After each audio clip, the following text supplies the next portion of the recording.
Good morning, students. Today I'll explain two topics of chapter 6, changes due to change of state, physical and chemical changes. So let's start. First topic, changes due to change of state. इस topic को हम लोग एक activity के through अच्छे से समझेंगे. Let us observe this in the following activity. The hot water in the beaker evaporates into water vapor and rises up. It touches the cooler base of the petri dish and cools down to condense into tiny water droplets. तो students, इस activity में हम लोग changes देखेंगे due to change of state. मतलब जो state होती है उसके चेंज होने से चेंजेस देखेंगे. तो जो मटेरियल्स हैं required for this activity are the beaker, petri dish, ice cubes, hot water,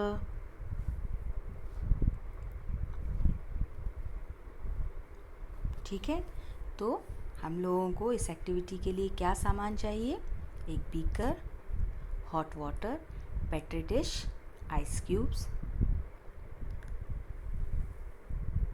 जैसा कि मैंने अभी आपको बताया कि हॉट वाटर बीकर में एवेपोरेट होता है, किसमें? वाटर वेपर में, और ये ऊपर की तरफ जाता है. It touches the cooler base of the petri dish. और फिर ये वाटर वेपर्स पेट्री डिश के कूलर बेस को यानी कि ठंडे बेस को टच करते हैं और फिर ये कूल डाउन हो जाते हैं to condense into tiny droplets, यानी कि छोटी छोटी ड्रॉपलेट्स में कंडेंस हो जाते हैं. तो अब इस एक्टिविटी को हम लोग करेंगे कैसे? तो इसके लिए हम लोग बीकर लेंगे और उसमें हॉट वाटर डालेंगे. Take a beaker containing hot water. Cover it with petri dish. और इसको फिर जैसा कि आप ये देख रहे हैं, ये पेट्री डिश है.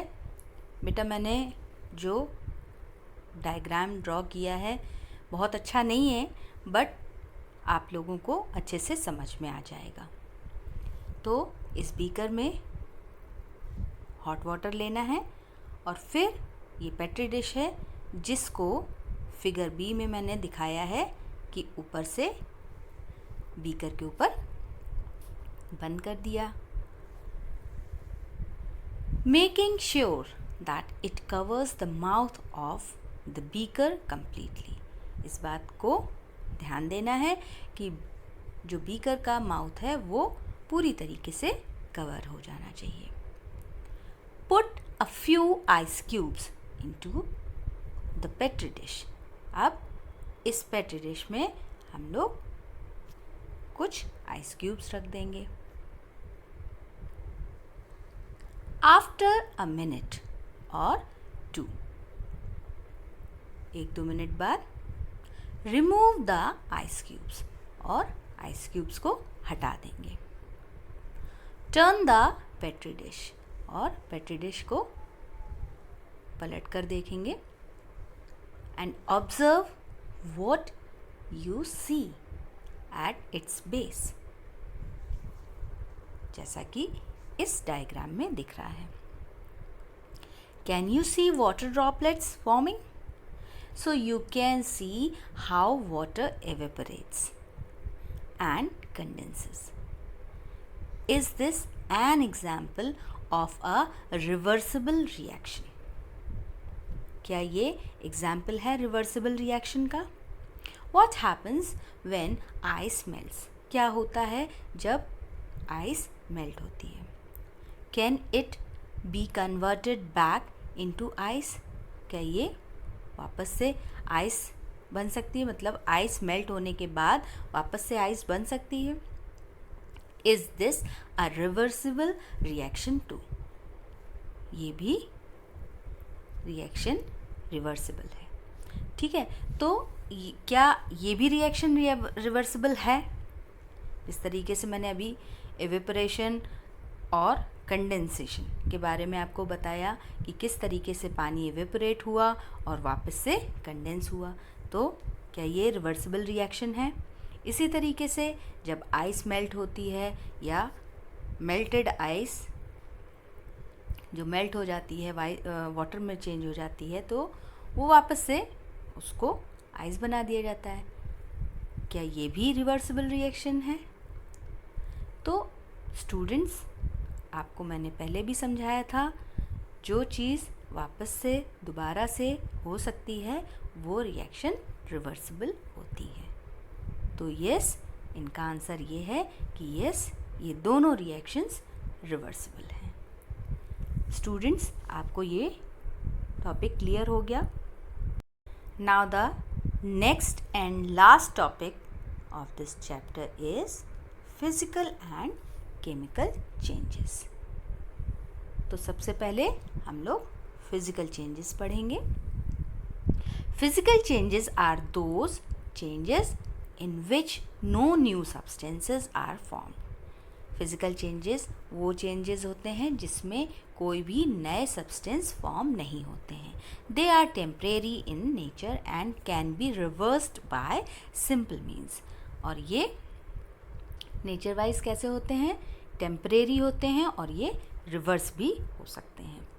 चेंज इन स्टेट्स और phases like melting, freezing, evaporation and condensation are physical changes. तो फिजिकल चेंजेस के कुछ एग्जाम्पल हैं, जैसे कि फ्रीजिंग, एवेपोरेशन, कंडेंसेशन, मेल्टिंग, ठीक है। तो ये कैसे चेंजेस हैं? फिजिकल चेंजेस हैं। For example, cooling changes water into ice, right. तो वाटर को आइस में कैसे बदला जाता है? तो ये ठंडा करने पे कूलिंग चेंज करती है वाटर को आइस में। Melting of ice. Ice and water have the same kind of particles. Ice और वाटर में सेम काइंड के पार्टिकल्स होते हैं। Ice can change into water by melting.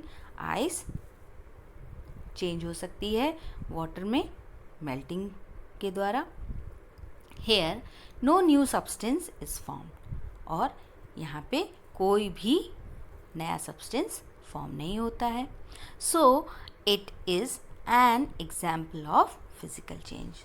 तो इसलिए ये एक फिजिकल चेंज का एग्जाम्पल है। तो स्टूडेंट्स, आपको क्लियर हो गया physical changes? Now the next one is chemical changes.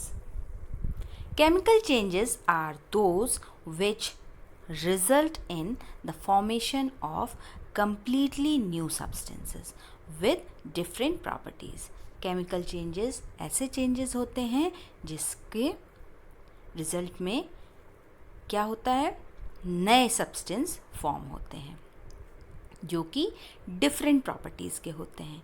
Example of chemical changes include burning, cooking and rusting.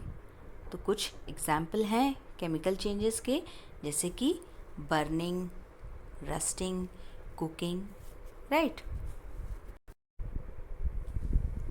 Burning. Would combines with oxygen in air and forms new materials.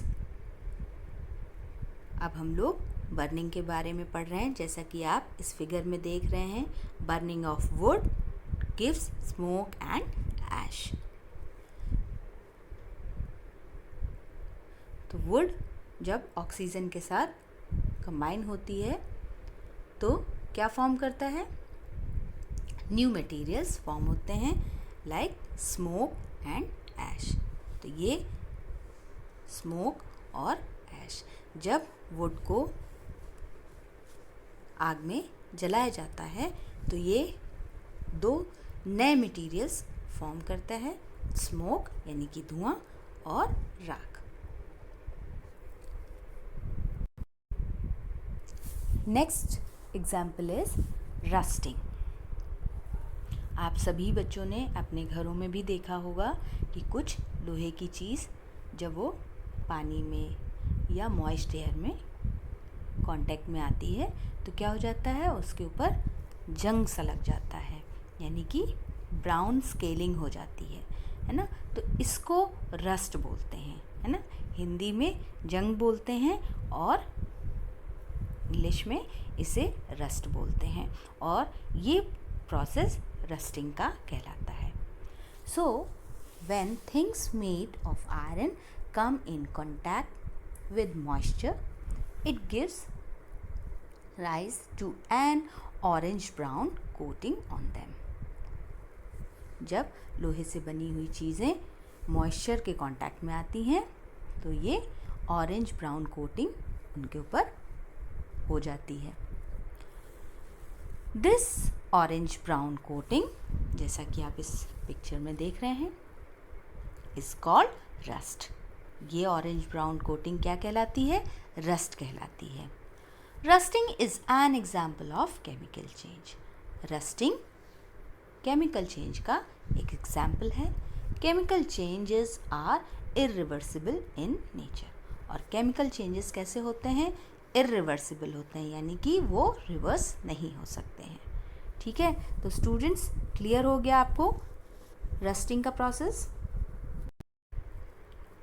Students आज हम लोगों ने ये 2 topics complete कर लिए हैं, changes due to change of state, physical and chemical changes.